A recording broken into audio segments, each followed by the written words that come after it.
Hai, selamat pagi, siang, sore, kapanpun entah YouTube ini tayang.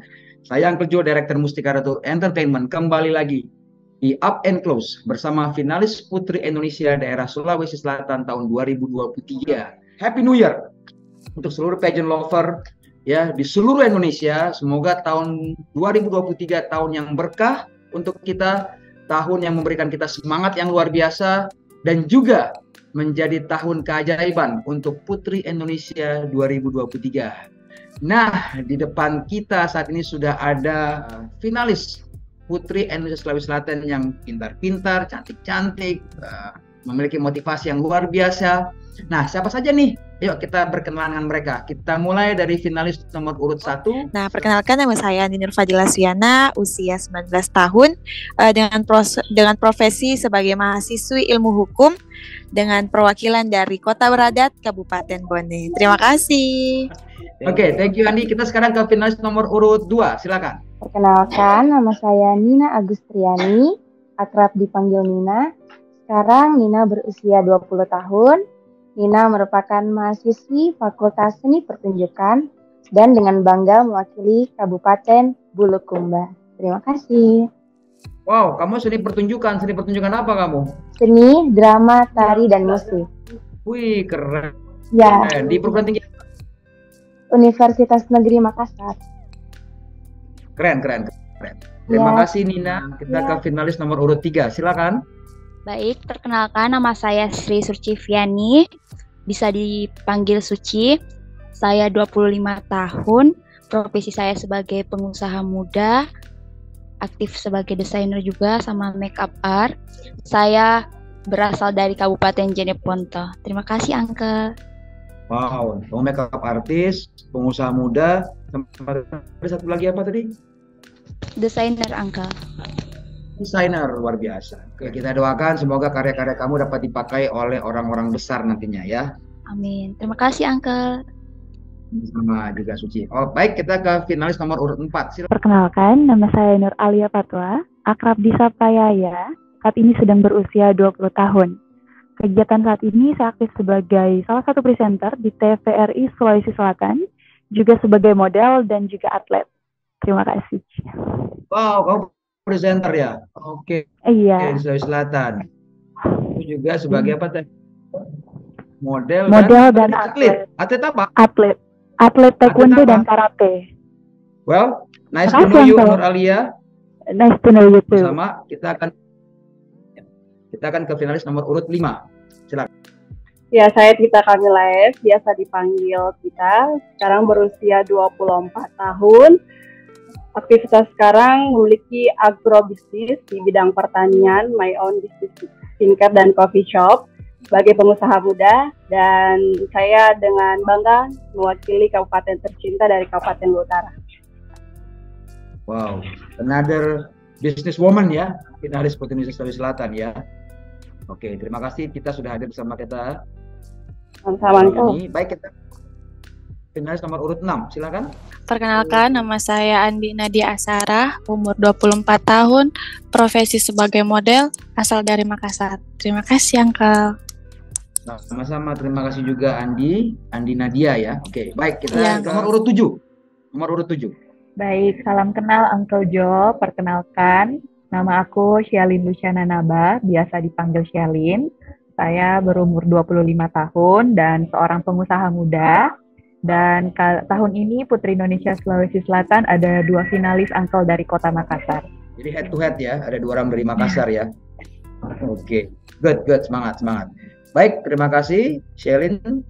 Kita ke finalis nomor urut 8. Kenalin, aku Dian Permatasari, bisa lebih akrab disapa Dian. Umur aku sekarang 22 tahun. Untuk kesibukan sekarang ini sedang sibuk di salah satu proyek BUMN di proyek pembangunan bendungan di Sulawesi Tenggara. Dan saya mewakili Kota Idaman di Sulawesi Selatan, Kota Palopo. Terima kasih, Uncle. Sama-sama. Terima kasih juga Dian sudah hadir kita sore hari ini. Berikutnya adalah finalis nomor 9, silahkan. Sebelumnya perkenalkan, nama saya Novitri JH, kerap disapa Cia. Sekarang umur saya 21 tahun, sebagai mahasiswa aktif mahasiswa psikologi aktif di Universitas Negeri Makassar, satu kampus dengan Nina. Dan saya bangga mewakili tanah kelahiran saya, yaitu Kabupaten Pangkep Angkel. Terima kasih. Sama-sama juga, terima kasih Novi. Baik, kita ke finalis nomor 10, silakan. Perkenalkan, nama saya Purnamawanti, biasa dipanggil Nana. Umur saya 23 tahun, dan kesibukannya sekarang freelance boleh, usaha boleh. Dan dengan bangga saya mewakili Bumi Latumamala Kabupaten Sopeng. Terima kasih. Oke, baik. Sekarang kita ke finalis nomor urut 11. Saya Fufut Raja Tandi Rerung, umur 20 tahun, saat ini aktif sebagai mahasiswa kesehatan gigi, sekaligus asisten dokter di Klinik Kimia Farma, dan saya mewakili Kabupaten tercinta Kabupaten Tanah Toraja. Terima kasih. Baik, kita sekarang berarti ke finalis terakhir berarti ya. Finalis nomor urut 12. Silakan. Perkenalkan, nama saya Indonesia Datu Padang, sekarang berusia 21 tahun dan aktif sebagai mahasiswi teologi di salah satu institut agama negeri di Toraja, dan saya menjadi perwakilan Kabupaten tercinta Toraja Utara. Terima kasih. Nah, ini dia, kalian sudah mendengar dan sudah melihat para finalis dari Provinsi Sulawesi Selatan sudah memperkenalkan diri. Nah, yang beda kali ini di tayangan Up and Close kali ini ada kita sebut namanya talent showcase. Nah, talent showcase ini adalah di mana beberapa dari mereka akan memperlihatkan keunikan yang lain dari mereka yang mungkin bisa menjadi nilai tambah ya bagi para dewan juri nantinya, bahwa mereka memiliki sesuatu yang beda dari yang lainnya. Baik, kalau begitu tanpa berlama-lama lagi, nah, kita akan lihat aksi mereka dalam talent showcase. Yang pertama adalah Tita Kamila, finalis nomor urut 5.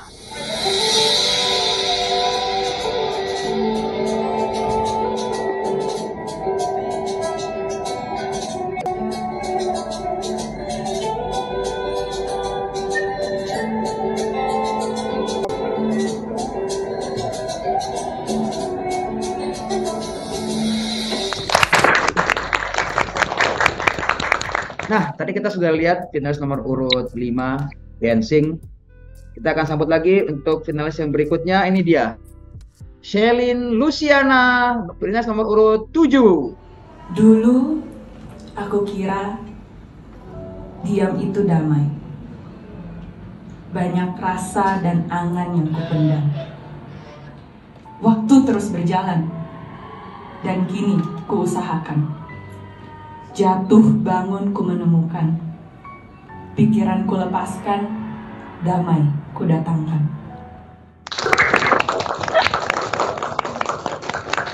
Ya, yang berikutnya adalah yang akan mau ikutan di talent showcase ini adalah Dian Permatasari, finalis nomor urut 8.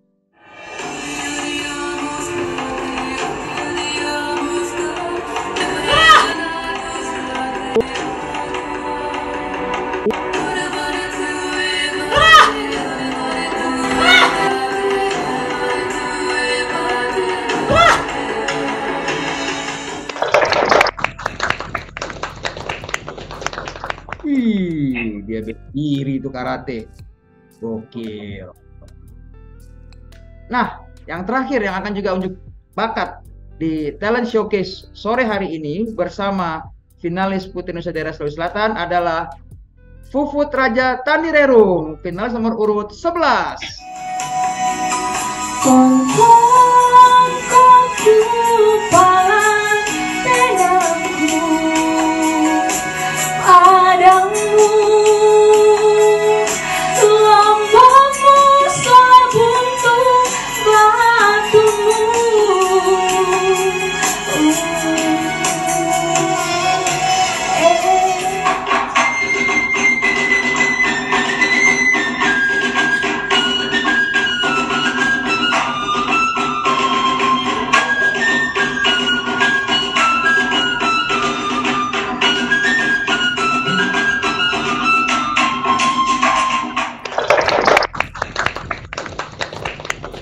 Wih, keren. Uncle pikir tadi dia cuma dancing doang, rupanya dia nyanyi juga.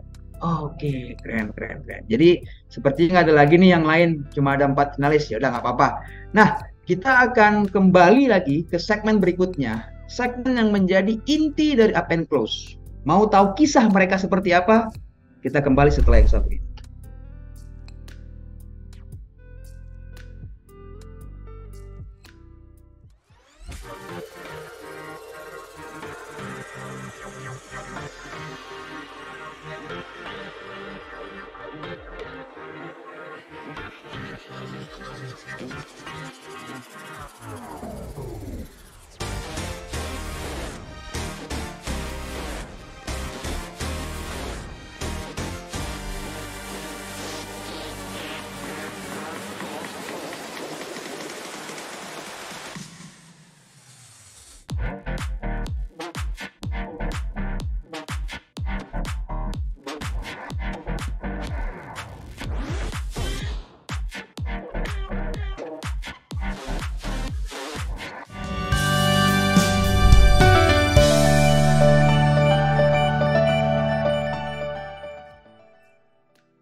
Hai, kembali lagi dengan saya Uncle Joe, Direktur Musik Entertainment. Nah, tadi kita sudah melihat nih aksi mereka dalam talent showcase, ya. Ada yang dance, ada yang bela diri, ada yang nyanyi, seru kan?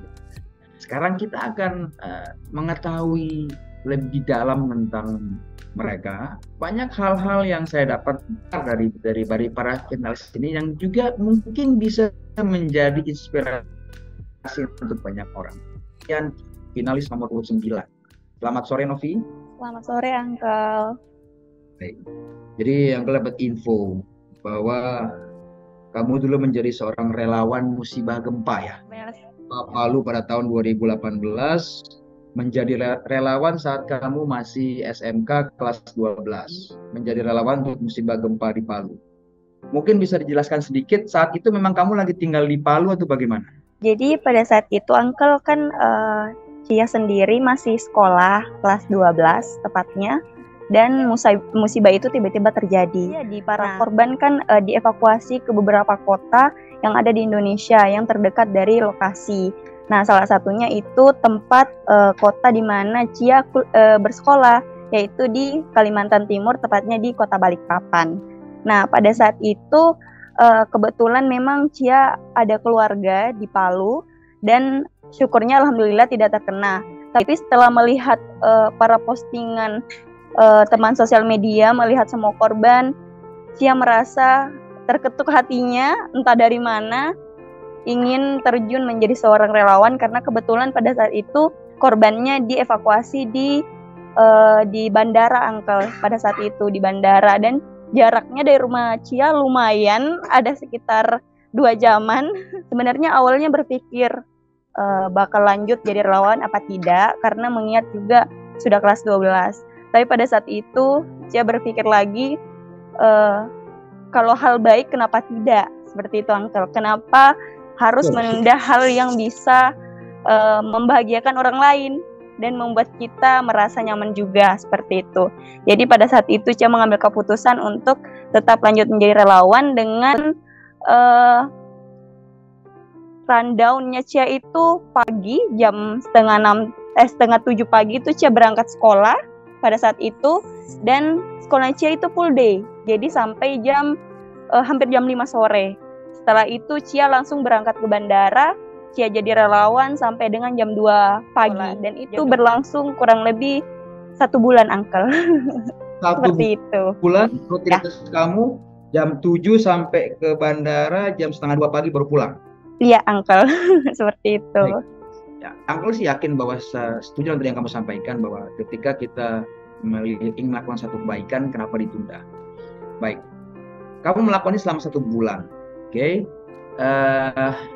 Apa yang kamu dapat dari melakukan menjadi seorang relawan selama 1 bulan? Pastinya lelah ada Uncle, tapi di samping itu malah Cia tidak merasa lelah yang mau berhenti deh, tapi malah Cia merasa senang melakukan hal tersebut, karena dengan melakukan hal tersebut Cia melihat senyum ikhlas dan bahagia dari para korbannya kembali Uncle, seperti itu. Oke, kalau boleh di-share sedikit, kondisi paling parah pernah yang kamu lihat dengan korban saat itu di gempa itu apa? Kalau boleh share ke kita. Sebenarnya kalau kondisi yang parah banget belum ada Uncle pada saat itu, karena memang mereka dibawa dari Palu itu ke Kalimantan menggunakan helikopter. Rata-rata itu korban yang memang masih sehat, tapi memang sudah tidak memiliki seperti tempat tinggal dan para lansia-lansia seperti itu, Uncle. Yang istilahnya secara anggota tubuhnya masih dalam keadaan utuh berarti ya? Iya, Uncle, tepat sekali. Pernah berhadapan dengan waktu itu korban yang mungkin, maaf ya, ada yang mungkin patah atau tangannya putus atau gimana? Apakah pernah? Saat itu belum ada sih, Uncle. Alhamdulillahnya tidak ada, tidak ada sama sekali. Cuman memang waktu itu memang hanya untuk menyelamatkan relawan yang masih bisa diselamatkan atau bagaimana? Mungkin seperti itu, Uncle, karena yang datang juga para relawannya, para korban yang memang masih keadaan sehat, tapi memang sudah tidak memiliki keluarga, tempat tinggal, karena ada anak kecil yang kedua orang tuanya, mohon maaf, sudah meninggal karena bencana tersebut, seperti itu. Sama kamu gitu ya, beberapa hari ke depannya apa yang waktu itu yang dia lakukan, apa yang dia apa yang kamu lihat dari sikapnya waktu itu? Kalau bisa di-share ke kita. Ya kalau Cia lihat rasa trauma sih, Uncle, karena kehilangan sosok yang sangat kedua sosok yang sangat ia cintai dalam keadaan bersamaan dan tiba-tiba. Ya, Uncle bisa ngebayangin ya kalau misalnya itu terjadi pada kita pada usia yang sangat dini ya, kehilangan orang tua karena sesuatu yang benar-benar memang tidak bisa diprediksi. Oke.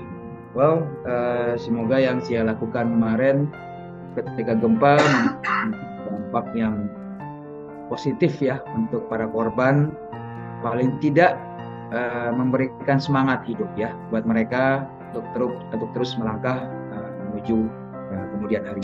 Baik, terima kasih Cia sudah sharing kepada kita tentang kamu sebagai relawan.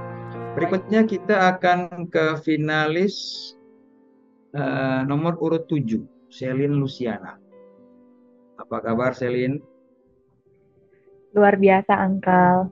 Dapat kabar katanya kamu merantau ke Jakarta pada saat 14 tahun. Berhasil menjadi lulusan terbaik di meraih beasiswa di jenjang kuliah.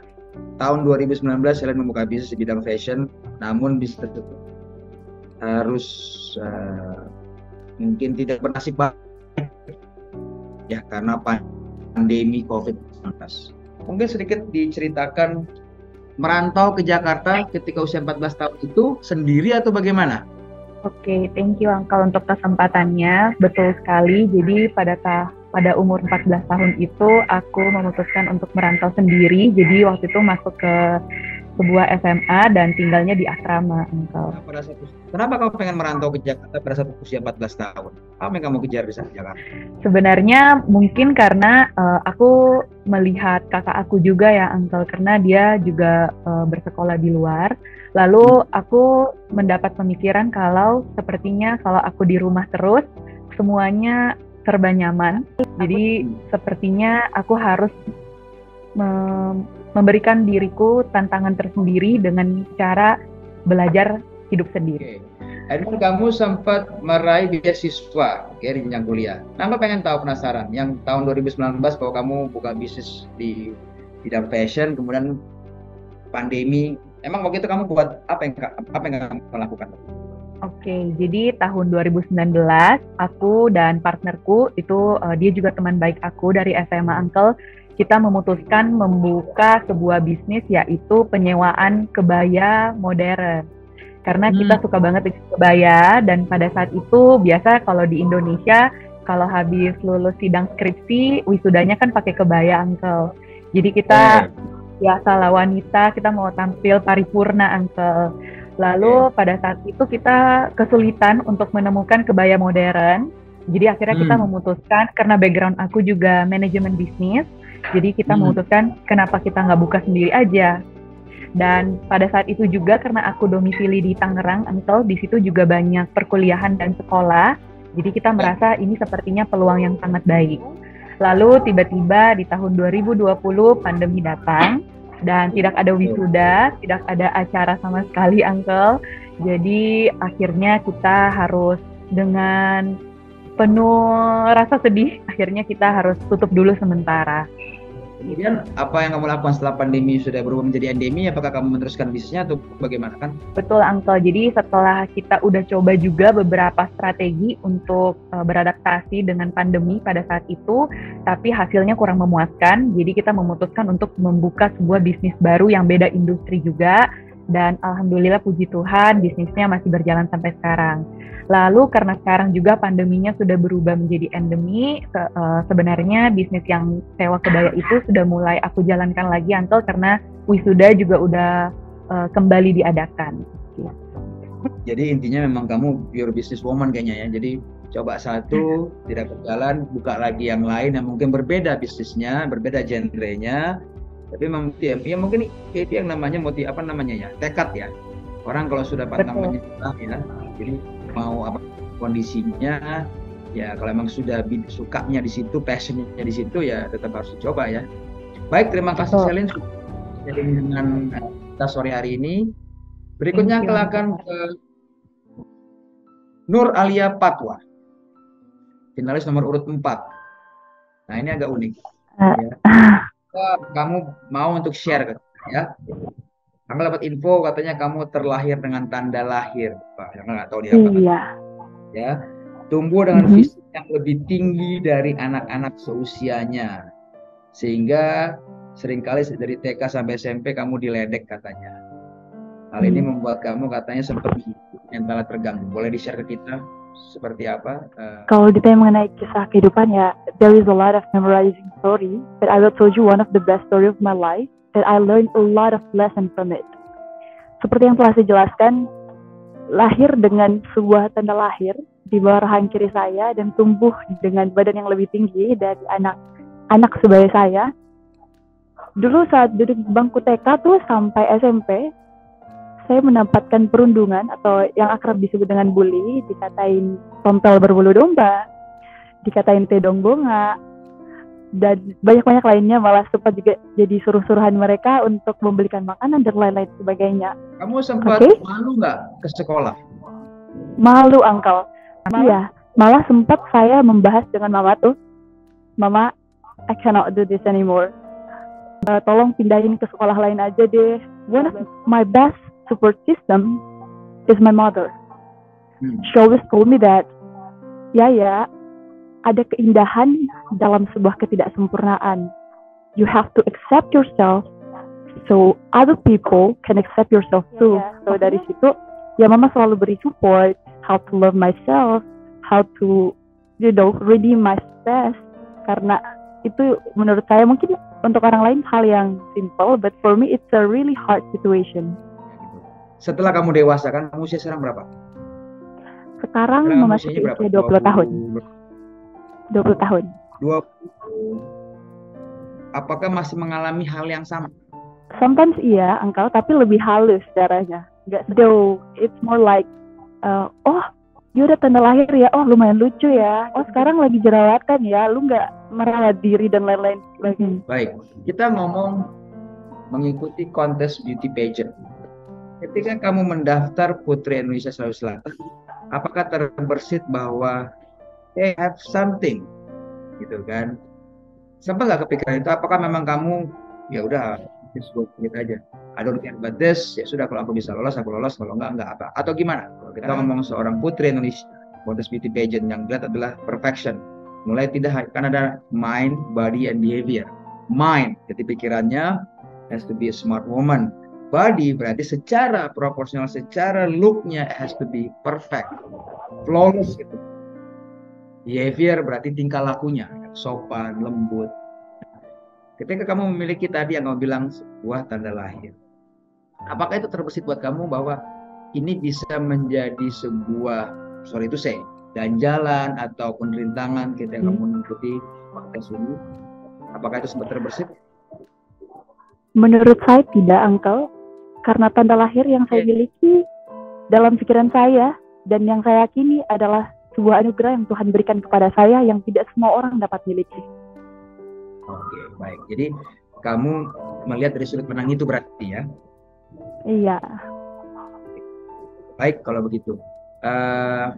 Semoga apapun nanti hasilnya sesuai dengan apa yang sudah kamu prediksikan. Tapi terima kasih Alia sudah sharing dengan kita mengenai tanda lahir.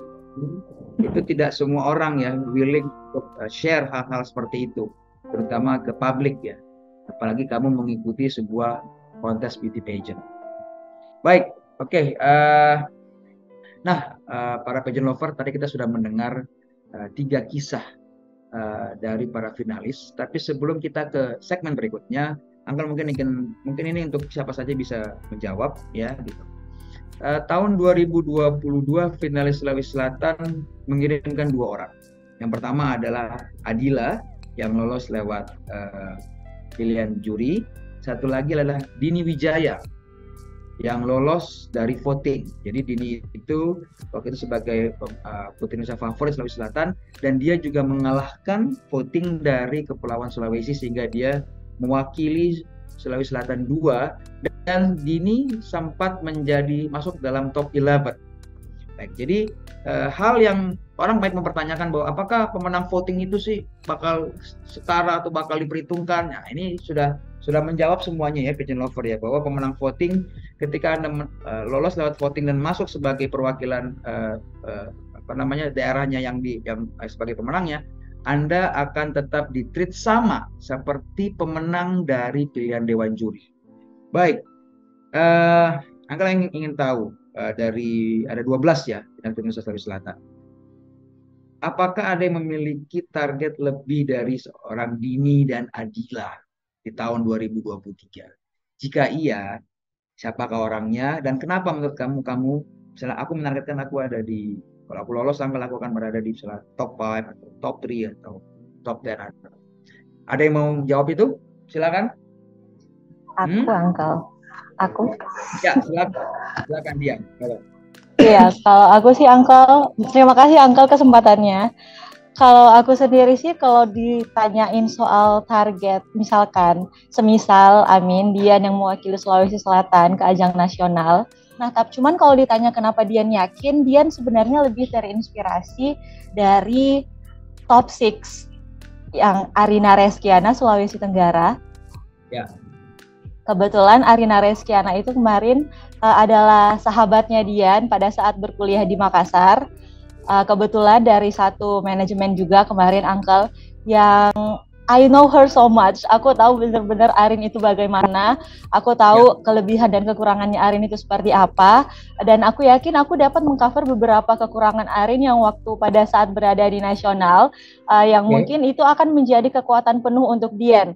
Nah, dengan catatan, walaupun Arin memiliki banyak kekurangan yang mungkin Dian cover, Dian juga memiliki banyak kekurangan yang sebenarnya dimiliki oleh Arin.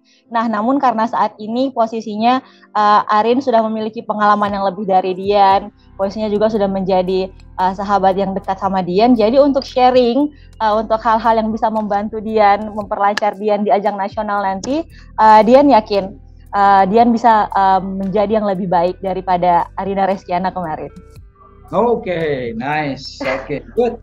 I like that. Jadi ada seorang Dian memiliki target lebih dari seorang Dini Wijaya ya. Jadi more than top 11. Oke, baik. Itu dia tadi pandangan dari salah seorang finalis yang memiliki target. Jika dia lolos di Sulawesi Selatan ini, dia memiliki target nasional seperti apa. Baik, terima kasih para finalis sudah sharing ceritanya.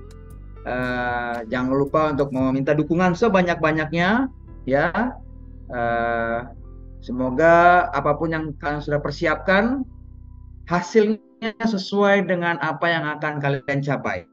Tapi ingat, seorang pemenang itu bukan dilihat dari hasil akhirnya, tapi apa yang dia perjuangkan selama dalam sebuah kompetisi ini. Saya Uncle Joe, Direktur Musik Ratu Entertainment, pamit dan undur diri. Sampai ketemu di Up and Close bersama finalis Putri Indonesia Daerah lainnya. Selamat sore semuanya. Thank you ya Putri. Bye-bye. Thank you, Uncle. Thank you, Uncle. Thank you, Uncle.